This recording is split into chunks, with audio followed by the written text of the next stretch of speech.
Hello students, कैसे हैं आप? बिल्कुल ठीक। अभी तक स्टूडेंट्स हमने टू कॉन्सेप्ट पर बेस्ड न्यूमेरिकल का डिस्कशन किया था। पहला जो न्यूमेरिकल हमने डिस्कस किया था वो इस कॉन्सेप्ट पर आपका बेस्ड था कि फिजिकल क्वांटिटी को चाहे जिस सिस्टम ऑफ यूनिट में हम लिखें उसका मैग्नीट्यूड नहीं चेंज होता है। उस पर बेस्ड हमने क्वेश्चन सॉल्व किया। सेकंड जो न्यूमेरिकल हमने किया था वो इस कॉन्सेप्ट पर बेस्ड था कि सेम नेचर की फिजिकल क्वांटिटी को ही ऐड और सब्ट्रैक्ट किया जा सकता है, जो कि प्रिंसिपल ऑफ होमोजेनिटी कहलाता है। और उसका सेकंड पार्ट ये था कि कोई भी अगर फिजिकल रिलेशन राइट किया हुआ है तो एल एच एस की डायमेंशन आर एच एस की डायमेंशन के इक्वल होती है। इस पर हमने सेकंड न्यूमेरिकल सॉल्व किया। अब हम कॉन्सेप्ट थर्ड देखने चल रहे हैं। कॉन्सेप्ट थर्ड पर बेस्ड न्यूमेरिकल सॉल्व करने चल रहे हैं। देखिए कॉन्सेप्ट थर्ड क्या है स्टूडेंट्स। कॉन्सेप्ट थर्ड है आपका, कॉन्सेप्ट थर्ड पर बेस्ड न्यूमेरिकल है। In the relation P equal to alpha upon B e to the power minus alpha z upon k theta, find the dimensional formula of beta. Here P equal to pressure, Z equal to distance, K equal to Boltzmann constant, theta equal to temperature। मतलब क्या हुआ कि एक relation दिया गया है आपको, एक फिजिकल रिलेशन दिया गया है। क्या है वो है pressure P equal to alpha upon beta e to the power minus alpha z upon k theta. यहाँ पर P क्या है? प्रेशर। P क्या है? प्रेशर। एल्फा और बीटा के विषय में हमें नहीं पता कि ये कौन सी फिजिकल क्वांटिटी है। और यहाँ पर Z क्या है? डिस्टेंस। K क्या है? Boltzmann constant. थीटा क्या है? टेम्परेचर। तो थीटा हमें हमारा टेम्परेचर है, के बोल्ट्जमैन कांस्टेंट है, जेड डिस्टेंस है, पी प्रेशर है। हमें बीटा की डायमेंशन निकालनी है। यह हमने राइट कर दिया है। पी प्रेशर है, जेड डिस्टेंस है, के बोल्ट्जमैन कांस्टेंट है, थीटा टेम्परेचर है। तो ये कॉन्सेप्ट नंबर थर्ड पर बेस्ड क्वेश्चन है। चलो हम देखते हैं कि इसको सॉल्व कैसे करते हैं। कॉन्सेप्ट नंबर थर्ड पर based question, solution 03। Solution 03 given में क्या है students? P equal to alpha upon beta e to the power minus alpha z upon k theta. ये हमारा गिवन में है। यहाँ P क्या है? प्रेशर। P क्या है? प्रेशर। प्रेशर इक्वल टू क्या होता है? Force upon area. Force upon area. तो प्रेशर की डायमेंशन क्या हो जाएगी? फोर्स की डायमेंशन अपॉन एरिया की डायमेंशन। फोर्स होता है मास इंटू वेलोसिटी, तो मास की डायमेंशन इंटू वेलोसिटी की डायमेंशन, तो ये M L T minus 2 upon area की डायमेंशन। एरिया की डायमेंशन तब लेंथ इंटू लेंथ, तो एल स्क्वायर। तो ये डायमेंशन आ जाएगी M L minus 1 T minus 2, M L minus 1 T minus 2। ये आ गई प्रेशर की डायमेंशन। जेड क्या है? डिस्टेंस है। डिस्टेंस की डायमेंशन वही होती है जो लेंथ की होती है। थीटा क्या है? टेम्परेचर। टेम्परेचर की डायमेंशन केल्विन होती है, जिसको हम कैपिटल के से डिनोट करते हैं। किससे डिनोट करते हैं? कैपिटल के से।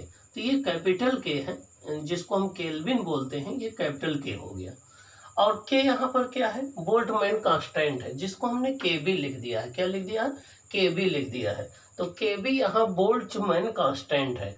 बोल्ट्जमैन एक साइंटिस्ट थे, उन्हीं के नाम पर इस कांस्टेंट को बोल्ट्जमैन कांस्टेंट कहते हैं। बोल्ट्जमैन कांस्टेंट की डायमेंशन हम पहले डिस्कस कर चुके हैं कि किसी भी गैस मॉलिक्यूल की एनर्जी E इक्वल टू 3/2 के बी इंटू टी होता है, जहाँ पर E क्या है? एनर्जी, के बी क्या है? बोल्ट्जमैन कांस्टेंट, टी क्या है? टेम्परेचर। तो यहाँ से हम बोल्ट्जमैन की कांस्टेंट की डायमेंशन निकाल सकते हैं। ये हो जाएगी एनर्जी की डायमेंशन अपॉन टेम्परेचर की डायमेंशन। ये हो जाएगी एनर्जी की डायमेंशन अपॉन टेम्परेचर की डायमेंशन। एनर्जी की डायमेंशन होती है M L square T minus 2, वही जो वर्क की डायमेंशन होती है। और टेम्परेचर, यहाँ टी टेम्परेचर है, टेम्परेचर की डायमेंशन होती है कैपिटल के, जिसको आप केल्विन बोलते हो। इसकी डायमेंशन होती है कैपिटल के, जिसको आप केल्विन बोलते हो। तो अब बोल्ट्जमैन कांस्टेंट की डायमेंशन हो जाएगी ml² t-2 k-1, ml² t-2 k-1। यहाँ k केल्विन है, t टाइम है, l लेंथ है, m मास है। अब हमें बीटा की डायमेंशन चाहिए, ये क्वेश्चन मार्क्स हो गया। अब स्टेप 1 देखिए, स्टेप 1 में है p equal to alpha upon beta square bracket e⁻ alpha Z upon K theta bracket close square bracket close. हमने आपको जब गुरुमंत्र वाला लेक्चर दिया था, जिसमें हमने गुरुमंत्र बताया था न्यूमेरिकल को सॉल्व करने के लिए, तो वहां हमने बताया था कि e के पावर में ब्रैकेट के अंदर जितनी चीजें होती हैं ये डायमेंशन लेस होती हैं।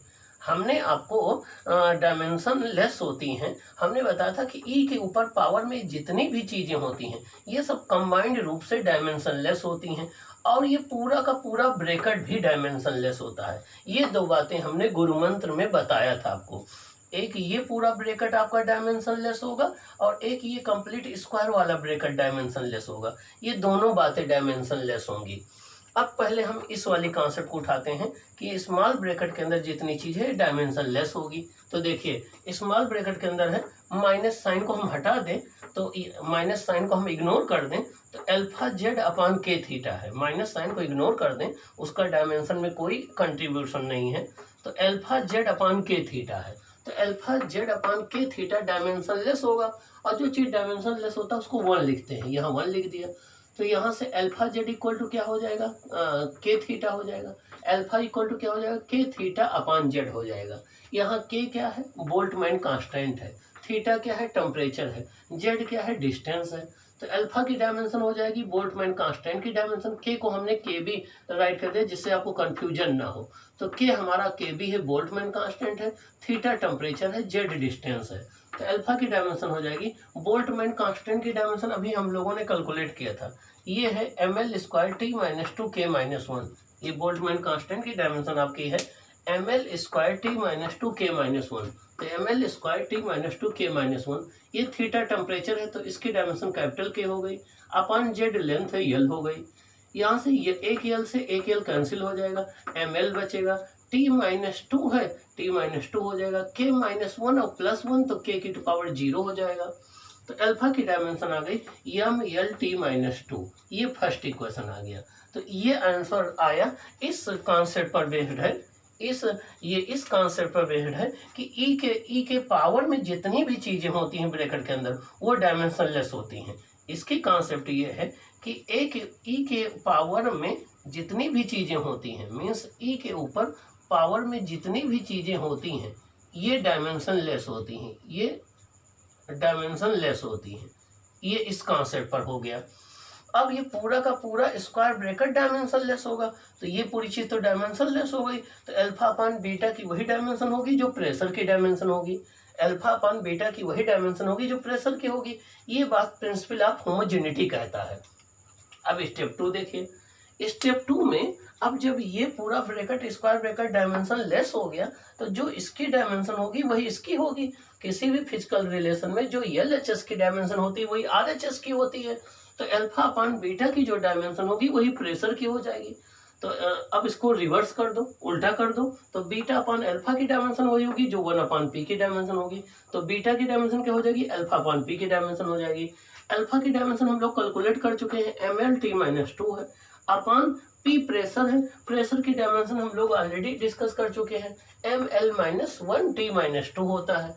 m से m कैंसिल हो जाएगा, t-2 से t-2 कैंसिल हो जाएगा, ये यल ऊपर आएगा तो यल स्क्वायर हो जाएगा। यल स्क्वायर एरिया की डायमेंशन होती है, यल स्क्वायर एरिया की डायमेंशन है। इसका तो बीटा जो है एक एरिया है, ये एरिया की डायमेंशन के इक्वल हो जाएगी। तो इस तरीके से आपने बीटा की डायमेंशन जो है वो कैलकुलेट कर लिया। तो अब आपके एग्जाम में जो भी क्वेश्चन इस कॉन्सेप्ट पर आएंगे आप उसको सॉल्व कर सकते हैं। ये गुरुमंत्र में हमने कॉन्सेप्ट डिस्कस किया था, इस पर फिर हमने एक न्यूमेरिकल डिस्कस कर दिए, आपको इस तरीके से इसको सॉल्व करेंगे। यहाँ बस आपको 2 बातें याद रखनी है कि अगर कोई चीज़ ई की पावर में होती है तो जो चीज़ ब्रैकेट के अंदर होती है पावर में वो पूरे को कंबाइंड रूप से डायमेंशन लेस होती है, और ये चीज़ जो पूरी होती है खुद भी डायमेंशन लेस होती है। इस कॉन्सेप्ट पर ये क्वेश्चन आपका बेस्ड है। अब अगला क्वेश्चन जो है कॉन्सेप्ट नंबर 4 पर बेस्ड है। अब कॉन्सेप्ट नंबर 4 पर जो क्वेश्चन बेस्ड है, चलो हम डिस्कस करते हैं कि उसको आप कैसे सॉल्व